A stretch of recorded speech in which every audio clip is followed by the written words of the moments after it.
ফের ত্রিপুরা থেকে অসমে গাঁজা পাচারকালে অসম চুরাইবাড়ি ওয়াচ পোস্টের পুলিশের হাতে ধরা পড়ল গাঁজা সমেত লরির চালক। এবার একেবারে সাদামাটা পদ্ধতি অবলম্বন করে ত্রিপুরা পুলিশের চোখে ধুলো দিলেও অসম পুলিশের হাত থেকে রেহাই পাননি নেশা পাচারকারীরা।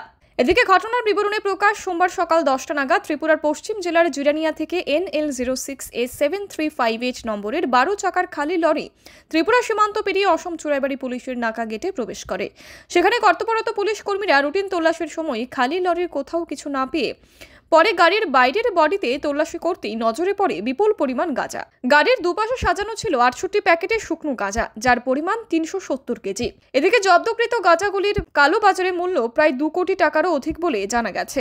8:30 নাগাদ আমাদের যেটা চুরাইবাড়ি ওয়াচ পোস্ট, সেখানে আমরা কন্টিনিউয়াসলি নাকাচেকিং চালিয়ে যাই। সেখানে নাগাল্যান্ডের অরিজিন নেম প্লেটের নাগাল্যান্ডের গাড়ি করে পাচ্ছি একটা 12 চাকার ট্রাক। সেটা খালি গাড়ি ছিল, সেটা ত্রিপুরার দিক থেকে আমাদের দিক ক্রস করে করিমগঞ্জ ভিতরে ঢুকতে চাইছিল। তো আমরা নাকা চেকিং করাতে আমরা সেখানে আটকালাম। তখন ড্রাইভার ভয় পেয়ে গেছে, আমাদের সন্দেহ হলো।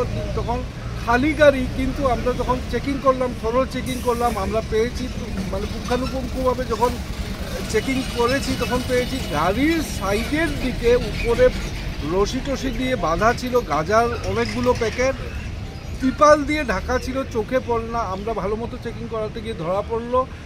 যথেষ্ট পরিমাণের গাঁজা পেয়েছি, প্রায় 4 কুইন্টাল মতো হবে গাঁজা, অলমোস্ট 4 কুইন্টাল, 400 কেজি, যেটার বাজার মূল্য আমরা যতদূর অনলাইনে দেখেছি পার কেজি বাজারে 50,000 করে হয়, অর্থাৎ 2 কোটি টাকা বা তার চেয়ে একটু বেশি টাকার গাঁজা আমরা বরামদ করেছি।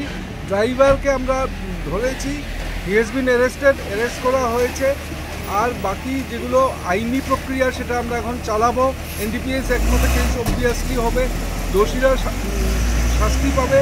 এবং আমাদের যেটা ড্রাগসের এগেনস্টে, নেশাযুক্ত মাদকদ্রব্য এগুলোর এগেনস্টে যেটা ড্রাইভ আমরা চালাচ্ছি, সম্মানীয় মুখ্যমন্ত্রী মহোদয়ের নির্দেশ মতো সেটা নিরন্তর চলতে থাকবে। আমরা আমাদের এরিয়া দিয়ে অন্তত, আমরা বর্তমানে করিমগঞ্জ জেলায় আমি পোস্টেড আছি, আমাদের জেলা দিয়ে আমরা ড্রাগস কোনো মতে এরাও করবো না। যত হবে আমরা ধরবো, যারা এগুলো গর্হিত কার্য করবে উপযুক্ত শাস্তি দেওয়া হবে। তার জন্য আমরা কই থেকে আইছেন গাড়িটা নিয়ে?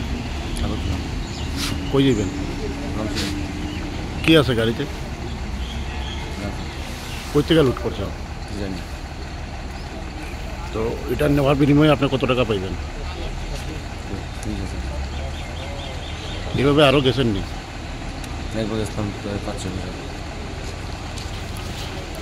আপনার হ্যান্ডিম্যান আছে গাড়িতে না? একাই? গাড়িতে কি আছে আর? বাড়ি কোন জায়গায় আপনার?